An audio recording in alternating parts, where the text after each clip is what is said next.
We get mail from time to time here at Godless Bitches, and we got one recently that I thought warranted discussion on the actual show. By the way, if you do email us, we do read them all. We are unlikely to respond at this point because we still haven't figured out some things about the email, but that's a little embarrassing, but it's true. Anyhow, the person says, the subject is objectification question. I'd be interested in your view on something, and please pardon my English as it is not my native language. You have talked at length in one of your previous episodes about the problems of objectification, which I wholeheartedly agree with. And I understand you are all very sex positive and see no issue with masturbation. But I get some cognitive dissonance when I try to square these views. I don't know how other people do it, but in my personal practice of masturbation, I have to use mental images of one or more sexual partners, play movies in my mind. It just doesn't work otherwise. And quite inevitably, most of the other people in these mental movies are actual people, typically celebrities. And from the discussions you had, this is pretty much the definition of objectification.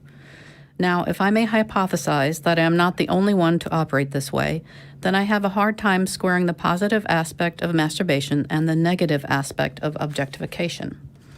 If I may add, pretty much since I started masturbating, something about it felt wrong. I didn't have the concept of objectification back then, and it felt to me that using mental images of unconsenting people for masturbation was kind of a lighter form of rape. Just because they don't know about it doesn't mean it's not wrong. After some time, I solved the problem by separating, quote, real people, unquote, classmates, for instance, from celebrities, considering that the former didn't consent to what I was doing, whereas the latter somewhat implicitly did by making themselves available for masturbation by consenting to sexy photo shoots, etc., and decided to, quote, use, unquote, only them. But now that I think about it, due to your conversations about objectification, it doesn't seem that great of a solution. I would love to hear your thoughts on the matter. Thanks for a great show. I don't think that he's involving real people, so it doesn't, I don't really see, objectification I understand that he's envisioning people who exist, but it's not like he has somebody chained in his basement that, I hope not. Like what he's describing is not the idea of like chaining somebody up in your basement and going down there and masturbating in front of them. And it's not even, I'm looking in my neighbor's window and masturbating to the person through the window. This is not actually involving them. It's not just that they don't, quote, know about it. It's that they are actually not involved. Like you're not even making them participate in really being there, right? Like I've had people, a friend of mine and I were driving years ago back from the nightclubs, and there was a guy that was like kind of driving erratically. And the roads were pretty empty because it was late. And he was driving kind of erratically and speeding up and kind of getting near us. We were afraid he was kind of drunk. We were just like, this guy's going to cause an accident. He pulls up right next to us. And we looked over to see, like, what is this person doing? And he's like sitting up in his seat, like almost standing in the driver's seat, masturbating while he's trying to drive, trying to see us in the cars. Now that's objectification. Right? It's not just sexualization. And sexualization and objectification are not the same thing. So if, let's say, for example, this same guy saw me at the club that night, went home later, and then masturbated thinking, man, that was a hot-looking person that I saw at the club. If I can, like flatter myself. He's so vain. Yeah. Well, let's just say anyone, right? Like you see anybody at the club. Nope. Now, that's good. Don't send me a photo of yourself masturbating, say that I was thinking of you, right? Because that's objectification. That's completely disregarding my autonomy. You're not thinking about whether or not I want to know this, whether or not I want to be participant. You're involving me at that point, not just your mental image of something you thought was attractive. You're actually involving me. And that's why I get a kind of frustrated with people that come forward sometimes and they'll say something to you. When people make a comment about your appearance or whatever, they're bringing that to you. Right? They're not, it's fine to think whatever you want to think about somebody's appearance, think it all you want. But when you bring it to them, the question is, why in the world are you bringing it to them?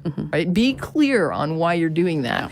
Because now you're involving them in this weird individual assessment of how they look or what they're wearing or whatever. And is there a reason to involve them that you think they would want to participate in?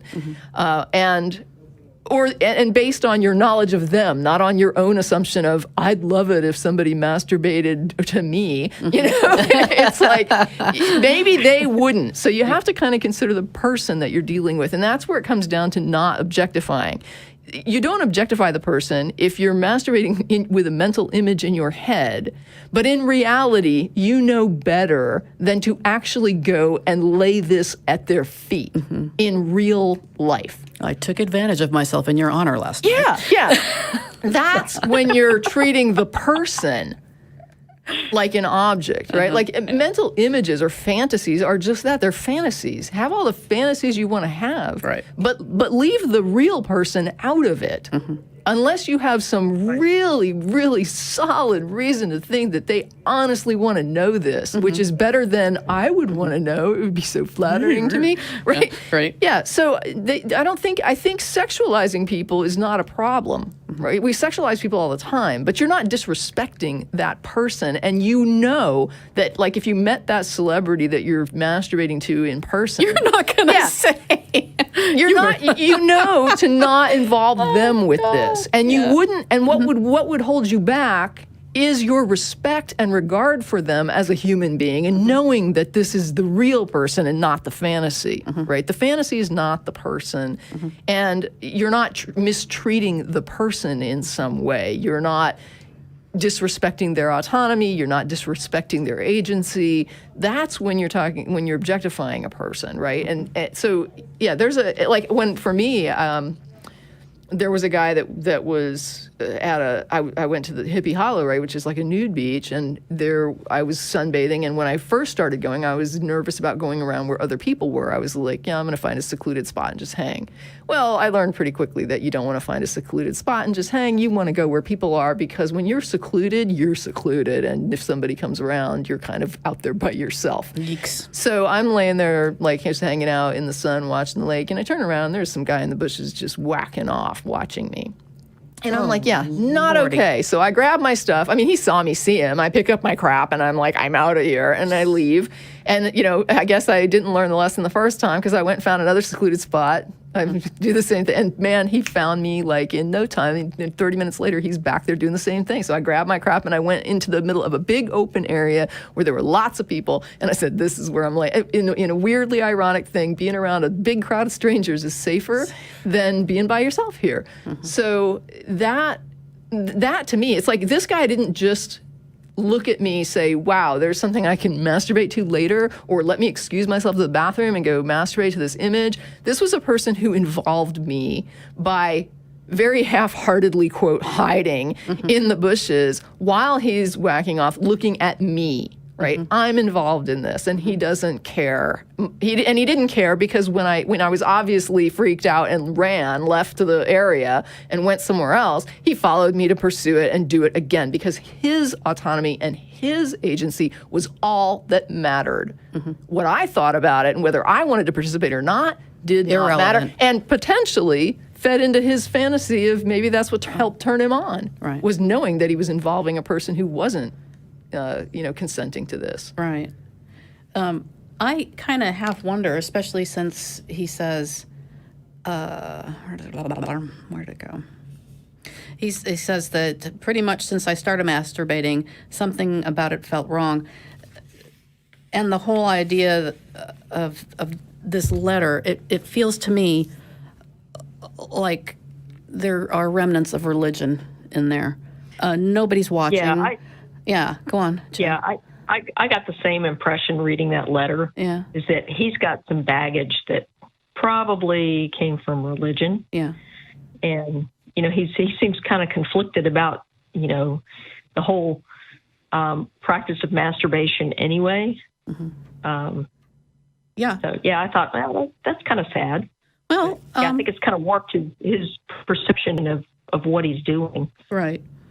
Well, I mean, I was raised Catholic. There was, I understand that shame that comes around it. It's a bad thing, and getting past that, you know, took some years. Yeah. But And even if you're not raised religious, those religious themes oh, definitely. sink in. Oh, yeah. Even to secular minds, right? And so you could have an image in your head that, if you walk in and catch your kid masturbating, that's a bad thing. I don't have kids, but I'm pretty sure that if I did and I walked in and they were masturbating, I would be like, I am so sorry I didn't knock. I will knock next time. And I would shut the door. That's exactly right. Hopefully they could get back in the groove. But I would just be like, my bad. My bad for barging into your totally room, true. man. That's You're that age. Yep. And it goes the other way, too. If they walk in the bedroom with a locked door, unlock it, I actually had a really interesting conversation one time, just a chat with a young Muslim guy that used to email. Oh, he used to chat me on Facebook sometimes. I don't know where he's at now, but he was kind of a young adult, and he would have arguments. He was an atheist, and he would have arguments with his Muslim family, or Muslim friends and Muslim forums. He was just very, let's go in and talk about this. And so he would address, and challenge Muslims.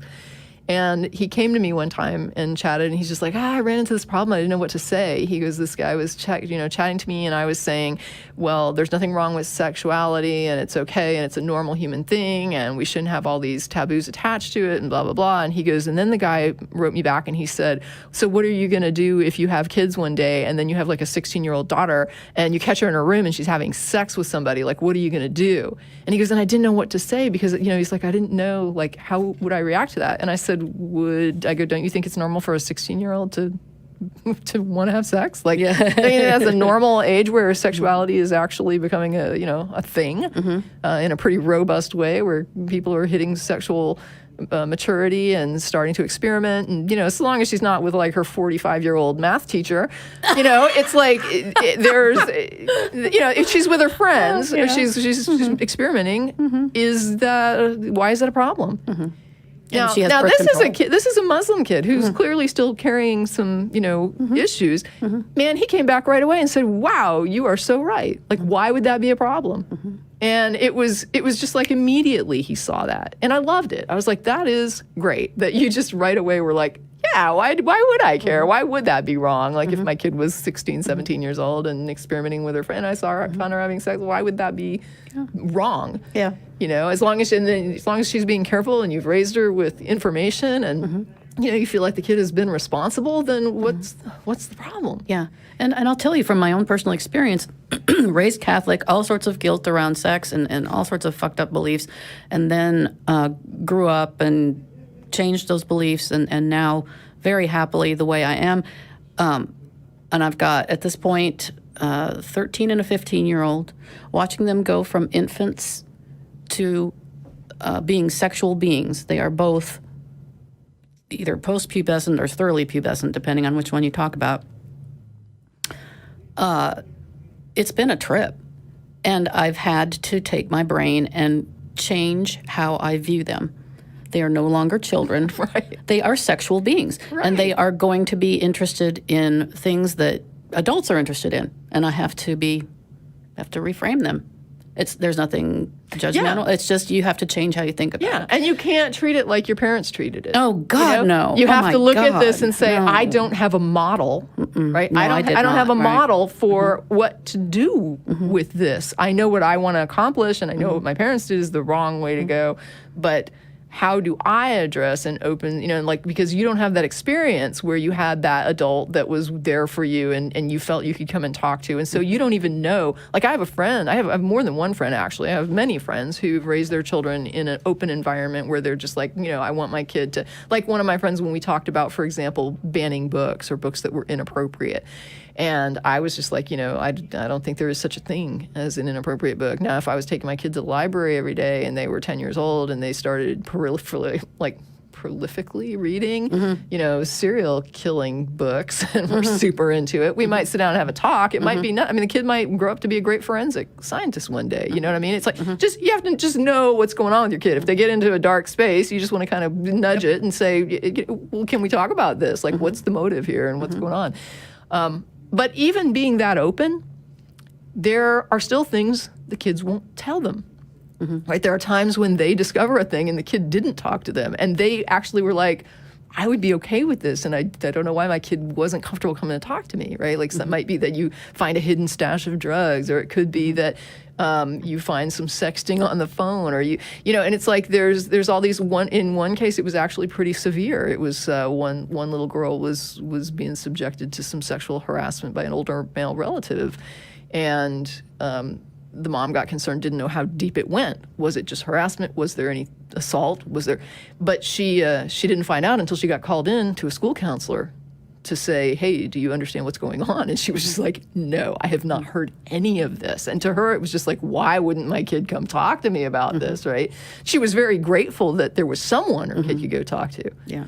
But even the best parents, who are the most open and the most, desirous to have that kind of open communication, are going to still have situations where they're going to have to realize, for some reason, my kid doesn't feel comfortable coming to mom or dad about this, right? That it's just not a mom or dad thing for whatever reason. Right. And it's not a reflection on, you being a horrible, unapproachable parent. Yeah. No, right. And only the kid can speak to what makes them comfortable or not. But the fact is, creating that situation where you can make it as open as you can for your part is just something that people have to navigate in many times without ever having that experience and being on the other side of it. It's hard when you're not ever the child on the end of it, because you're thinking to yourself, how would I have reacted to this, or what would I have liked my parents to have done? And it's all a big hypothetical. Exactly there. Yeah. Right. Because when I became a parent, I knew that I didn't want to do it like my parents had done.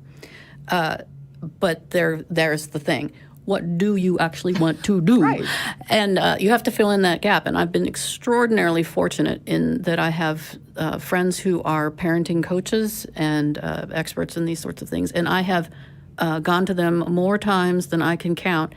And pretty much across the board, what they tell me to do is exactly the opposite of what my parents did. Yeah. So I've kind of come to to think, okay, what is the opposite of how I would have been raised? And I will do that. So, I have been extraordinarily open about sexuality in all terms and that sort of thing, to the point that when my kids came to me and said, what's this whole, what's that crazy game, Cards Against Humanity thing? If you've ever played it, it is not G-rated. Okay. And they said, what is this thing? And because they could hear friends who had come over to our house, adult friends, playing the game, laughing uproariously, just like, this sounds like hyenas, fun. right? Yeah. And of course, they have the internet, so they Google it, and they're like, oh, what's this? And they're like, we want to play it. And I said, okay. And so every card that came up that said, something, what do you do when an elephant wants to give you a blowjob or whatever? And they'd be like, what's a blowjob? And I just define it. And there were other adults there, that, and because, these are my kids and the adults here and whatever. And they'd be like, oh my God. And I'm like, yeah. And so my kids, there is no mystery. They, at least, I feel like I've done a fairly good job of that. And if anything ever comes up, they ask. And the other thing that I can only hope is what you said, Tracie, is that if they don't ever feel comfortable coming to me, that they have someone else they can. Yeah, like a teacher or counselor or somebody. Yeah. I don't want them to feel like they can't find a solution somehow. I want them to feel empowered in some way. So, it's been a journey. Yeah. It's been a journey. And I mean, to me, with the books, it's always been a matter of the kid's either going to understand that the kid either already understands the concept, in which case, what are you protecting them from? Or they don't understand the concept, in which case they're going to have to look it up. And if it's too complicated or too out of their experience range, they're not going to grasp it, and it's not going to be interesting to them. Wouldn't you rather the explanation come from you than their peers or the internet, God forbid? Yeah. I guess what I'm saying, though, is they'll either understand what they're reading or they're not going to understand what they're reading. If they don't understand what they're reading, they're going to make an effort to understand it if they really want to. And then if it's too far out of range for them, they're not going to be able to understand it. Even when they're getting an explanation, it's not going to really fit into their situation. So they're either going to get it or they're not going to get it. If they get it, then they haven't been exposed to anything they're not, and if they can understand it, then it's nothing it's not inappropriate for their age. Right. Yeah, true enough. If they can ask about it, then they need an answer. Jen? I'm sorry, Jen. Yeah, you go, Jen. No, I was just going to relate kind of a funny story of kids. Usually, my son's, classmates throughout the years who've approached me and said, "Hey, how'd you get a kid without, a daddy?" Well, have they never heard of storks? And so, depending on the age of the kid and how well you know their parents, you have to craft an age-appropriate response to this. And the funniest one was a kid that was he was the older brother of one of my son's soccer teammates. Mm-hmm. And he had approached me with that question about, hey, how'd you get, and he obviously knew something about sex and reproduction because he was fairly specific about, how'd you make a baby without, a dad? How could two women make a baby? And so I had to explain to him that, you go to a special doctor and they, have ways of helping you get pregnant. And he still was very perplexed. And so I talked to his mom afterwards, and I'm like, he asked me this question, so that's what I told him. I said, I didn't know if you wanted, sperm donor to be in your son's vocabulary at 9 years old, but, And she's like, I am so surprised he asked you that question. And she goes, yeah, my cousin's gay, and she and her partner have a child, and you know how that's done. Yeah. So it turns out it was perfectly fine. I think his actual curiosity was, did we use the same process? Oh, that's interesting. Yeah. Yeah. But, he was 9 and he didn't ask it in that explicit way. But, right. Yeah, I would be afraid the kid could come away from what you said with thinking that there's a special kind of doctor that women go to. I'm like, whoa. Dr. Love. Dr. Love. And actually, my OBGYN's name was Dr. Love. That's really funny. Yeah, it was. But yeah, I've actually used that sort of little dodge for, very young children who wouldn't understand the whole, donor insemination thing anyway. Yeah. Because they have no concept of how that all happens. Mm-hmm. My son has known about this for a long time. Sure. And so he probably has a more comprehensive understanding of this than most kids his age. But mm-hmm. There's no benefit to the kid going into puberty ignorant about right. Anything to do with sex and reproduction. If you can see your pets doing it, then you should understand what's going on. Mm-hmm. Yeah, it's just and life. If you, it's just part of living. It's one of the natural drives, and I at this point in my life, I don't see why. And this sounds overly simplified, but I don't see why there should be any problem whatsoever. There's food, sleep, and sex. I have a segue. Yes, ma'am. But I want to check with Jen first, because did you have something to add? Oh no, I'm okay. Good. Go ahead.